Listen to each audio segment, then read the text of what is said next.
येथील बालेवाडी स्थित श्री शिवछत्रपती क्रीडा संकुलात आयोजित राष्ट्रीय बालवैज्ञानिक प्रदर्शनासाठी भंडारा जिल्ह्यातील 21 बालवैज्ञानिक सहभागी होण्यासाठी रवाना झाले। बालवैज्ञानिकांच्या वाहनाला शिक्षणाधिकारी प्राथमिक रवींद्र सोनटक्के यांनी हिरवी झेंडी दाखवित रवाना केले। विद्यार्थी परत आल्यावर प्राथमिक शिक्षणाधिकारी रवींद्र सोनटक्के साहेब, माध्यमिक शिक्षणाधिकारी सलामे सर, शिक्षण सभापती पारधी साहेब, निखिल वाघमारे सर, वंजारी सर यांनी उपस्थित राहून विद्यार्थ्यांचे स्वागत केले।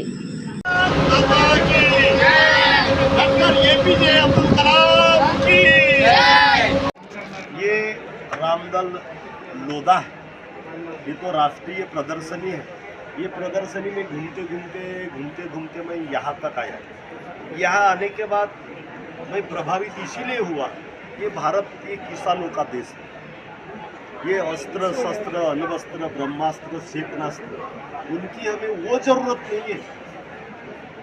इसकी जो जरूरत है ये उत्पाद के काम में आएगा और गरीब किसान है, कम खर्चा की लागत में ये इंस्ट्रूमेंट किसान के उपयोगी आएगा।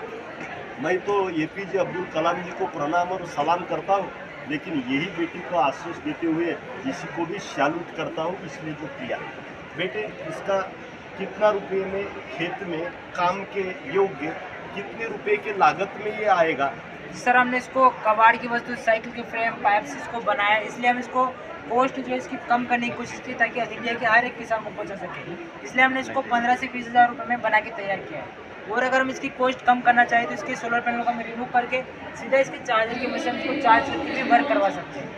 और जो ये मशीन है ये खासकर किसानों के लिए इसलिए बनाई गई क्योंकि ये फोल्डेबल मशीन है और इसको हम इंडिया के हर एक किसान तक पहुँचाना चाहते हैं। इसलिए हम इसको इस बैग में लेके, जहाँ से राजस्थान से हम आए, यहाँ से इस बैग में हम इसको फोल्ड करके पूरी मशीन को लेके आए, इसको फोल्ड करके इजीली रूप ट्रांसपोर्ट कर सकते हैं ताकि यह मशीन इंडिया के हर एक किसान तक पहुँच सके। हम राष्ट्रीय विज्ञान प्रदर्शनी के लिए आप सब बाल वैज्ञानिक को लेके हम पुणे गए थे।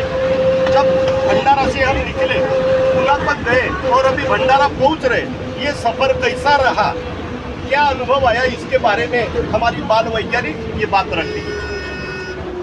माझे पूर्ण नाव आचल रामकृष्ण बुराडे, मुक्काम मांडवी। मी तुमसर तालुक्याचे एक विद्यार्थी आहे। आम्ही पुणेला सायन्स एक्झिबिशन बघण्यासाठी गेलो होतो। त्यामध्ये जवळजवळ 300 ते 350 प्रोजेक्ट होते। आम्ही 27 तारखेला जिल्हा परिषद भंडारा इथून निघालो।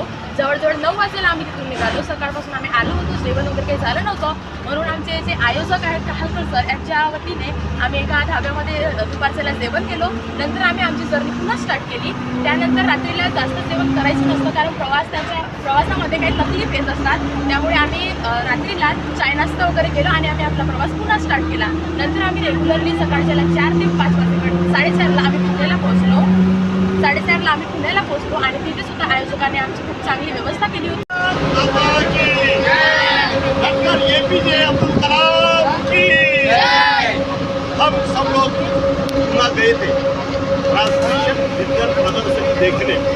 हम तो अपने आप में वैज्ञानिक है ही, वैज्ञानिक के नाम से ही आपका चयन हुआ था। भंडारा से निकले, वहाँ गए और आए, तो ये जर्नी कैसा रहा, क्या एक्सपीरियंस रहा, कैसी व्यवस्था रही, इसके बारे में हमारी ये लाट। बनवा व्हिडिओ, पाठवा व्हिडिओ, आम्ही तुमच्या न्याय हक्कासाठी लढा देऊ। ताज्या बातम्या व घडामोडींसाठी पाहत राहा फक्त महाराष्ट्र लाईव्ह न्यूज। आजच आमच्या चॅनलला सबस्क्राईब करा, शेअर करा, कमेंट करा आणि हो, बेल आयकॉन दबायला विसरू नका। जय महाराष्ट्र।